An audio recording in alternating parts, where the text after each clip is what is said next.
वर्षों की लूट खसोट सहने के बाद भी आज भी अपने उसी विराट रूप में खड़ा यह मंदिर भारत की शान है।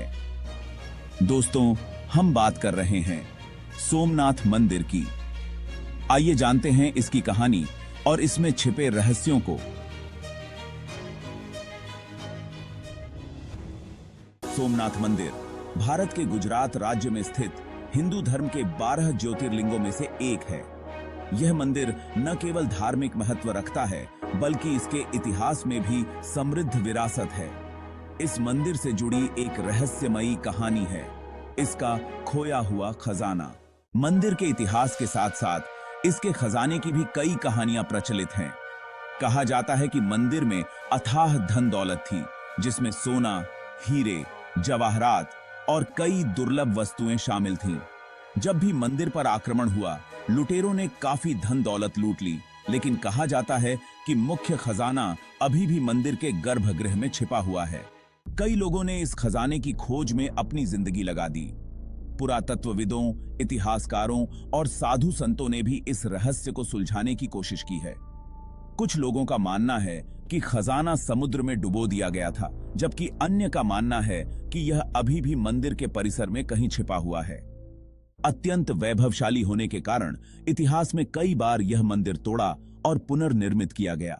कहा जाता है कि सबसे पहले एक मंदिर ईसा के पूर्व में अस्तित्व में था, जिस जगह पर दूसरी बार मंदिर का पुनर्निर्माण 7वीं सदी में वल्लभी के मैत्रक राजाओं ने किया।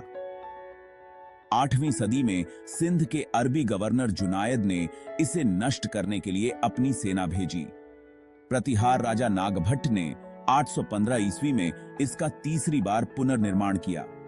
मंदिर का बार बार खंडन और जीर्णोद्धार होता रहा।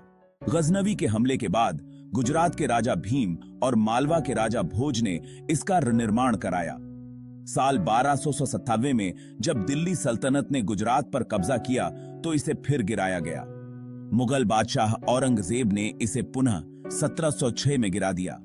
बता दें कि इस समय जो मंदिर खड़ा है उसे भारत के पूर्व गृह मंत्री सरदार वल्लभ भाई पटेल ने बनवाया। दोस्तों, अब हम ले चलते हैं आपको सोमनाथ मंदिर की हैरान कर देने वाली बातों की ओर। सोमनाथ मंदिर में स्थित जो ज्योतिर्लिंग है, उसमें रेडियोधर्मी गुण है, जो जमीन के ऊपर संतुलन बनाए रखने में मदद करता है। कहा जाता है कि वर्तमान मंदिर के निर्माण में 5 वर्ष लग गए थे। सोमनाथ मंदिर के दक्षिण भाग में समुद्र के किनारे एक प्राचीन स्तंभ है। पौराणिक काल से उस स्तंभ को बाण स्तंभ के नाम से जाना जाता है। इसका जिक्र कुछ किताबों में भी किया गया है। असल में इस स्तंभ के ऊपर लिखा है, आसमुद्रांत दक्षिण ध्रुव पर्यंत अबाधित ज्योतिर्मार्ग, यानी इस बिंदु से दक्षिणी ध्रुव तक सीधी रेखा है। इसका मतलब जहां यह स्तंभ मौजूद है, वहां से लेकर साउथ पोल तक सीधी लाइन खींची जा सकती है, जो इस बात को दर्शाता है कि दक्षिण ध्रुव और सोमनाथ मंदिर के बीच पृथ्वी का कोई भाग नहीं है। माना जाता है कि सोमनाथ के मंदिर के अंदर जो शिवलिंग है, उसके अंदर भगवान कृष्ण की स्यमंतक मणि छुपाई गई है। माना जाता है कि इस मणि के अंदर ही ऐसी ताकत थी जिसके कारण वह शिवलिंग हवा में तैरता रहता था, और जब महमूद गजनवी आया था तब वह हवा में उड़ते शिवलिंग को देखकर डर गया था, जिसके कारण उसने अपने सैनिकों को कहा था कि वह शिवलिंग को तोड़ दो। पुरातत्व विभाग की 1 साल की जांच के बाद 32 पेजों की एक रिपोर्ट तैयार कर सोमनाथ ट्रस्ट को सौंपी गई है। रिपोर्ट में बताया गया है कि मंदिर के नीचे एल शेप की एक और इमारत है। यह भी पता लगा है कि सोमनाथ मंदिर के दिग्विजय द्वार से कुछ दूरी पर ही स्थित सरदार वल्लभ भाई पटेल के स्टेच्यू के आसपास बौद्ध गुफाएं भी हैं। एक्सपर्ट्स ने करीब 5 करोड़ रुपए की आधुनिक मशीनों से मंदिर के नीचे जांच की थी। जमीन के नीचे करीब 12 मीटर तक जीपीआर इन्वेस्टिगेशन करने पर पता चला कि नीचे भी एक पक्की इमारत है और प्रवेश द्वार भी है। दोस्तों, आपको यह जानकारी कैसी लगी? अगर आपको भी भारतीय संस्कृति पर गर्व है तो इस वीडियो को शेयर करना ना भूलें।